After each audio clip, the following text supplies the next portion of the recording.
Hello, नमस्कार, सत श्री अकाल, आदाब। मेरा नाम है राजेंद्र सिंह ठाकुर और आप सुन रहे हैं रेडियो भारती पॉडकास्ट का विशेष प्रोग्राम कहानियां जो कुछ कहती हैं। लोगों के कोमल मन में बातों को गहराई तक पहुंचाने का तरीका कहानियों से बेहतर और क्या हो सकता है। खासकर पंचतंत्र की कहानियां जिसमें बेहतर सीख, संस्कार व जीवन में अच्छी चीजों की ओर बढ़ने की प्रेरणा मौजूद होती है।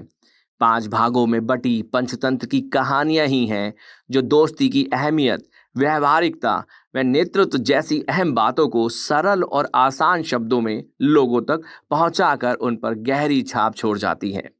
शायद यही वजह है कि अक्सर बचपन में सुनी कहानियां और उनकी सीख जीवन के अहम पड़ाव में मार्गदर्शक के रूप में भी काम कर जाती हैं।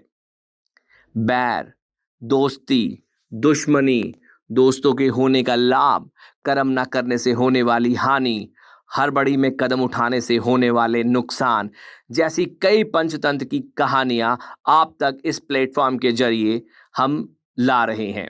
हम इन कहानियों के माध्यम से बच्चों को खुशी देने और उनका मन बहलाने के साथ ही उनके अंदर नैतिकता व सदाचार के भाव को पहुंचाने का प्रयास कर रहे हैं। तो देर किस बात की है, तो हम शुरू करते हैं ये शिक्षाप्रद कहानियां। कहानी का शीर्षक है साधु और चूहे। बहुत समय पहले की बात है। एक गांव में एक साधु मंदिर में रहा करता था। उनकी दिनचर्या रोजाना प्रभु की भक्ति करना और आने जाने वाले लोगों को धर्म का उपदेश देना थी। गांव वाले भी जब भी मंदिर आते तो साधु को कुछ ना कुछ दान भी दे जाते। इसलिए साधु को भोजन और वस्त्र की कोई कमी नहीं थी।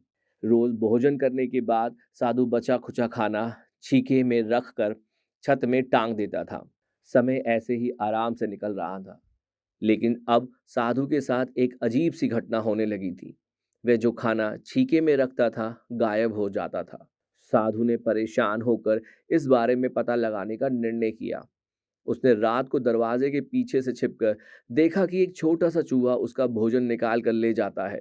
दूसरे दिन उन्होंने छीके को और ऊपर कर दिया ताकि चूहा उस तक ना पहुंच सके, लेकिन यह उपाय भी काम नहीं आया। उन्होंने देखा कि चूहा और ऊंची छलांग लगाकर छीके पर चढ़ जाता है और भोजन निकाल लेता है।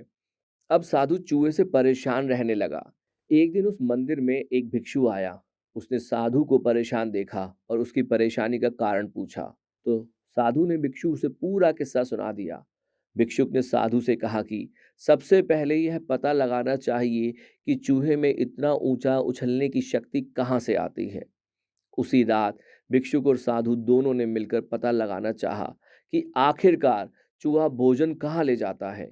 दोनों ने चुपके से चूहे का पीछा किया और देखा कि मंदिर के पीछे चूहे ने अपना बिल बनाया हुआ है।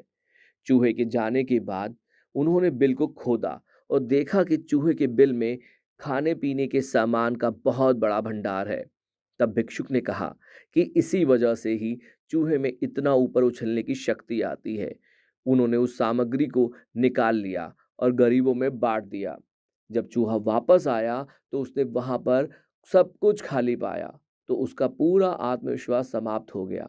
उसने सोचा कि वह फिर से खाना पीने का सामान इकट्ठा कर लेगा। यह सोचकर उसने रात को चीकी के पास जाकर छलांग लगाई, लेकिन आत्मविश्वास की कमी के कारण वह वहां तक नहीं पहुंच पाया और साधु ने उसे वहां से भगा दिया।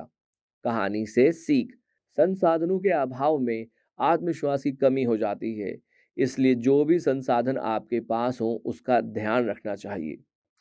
आप सुन रहे थे रेडियो भारती का पॉडकास्ट पंचतंत्र की कहानियां। अगर आपको हमारे पॉडकास्ट का ये एपिसोड पसंद आया है तो पॉडकास्ट पेज पर दिए गए फॉलो बटन को जरूर दबाएं ताकि ऐसे ही और एपिसोड आप मिस ना करें। पसंद आने पर अपने दोस्तों और जानने वालों से ये सीरीज शेयर करना ना भूलें। अपने सुझाव यानी सजेशन के लिए आप हमें सर्च कीजिए सोशल मीडिया पर रेडियो भारती के नाम से। तब तक के लिए धन्यवाद।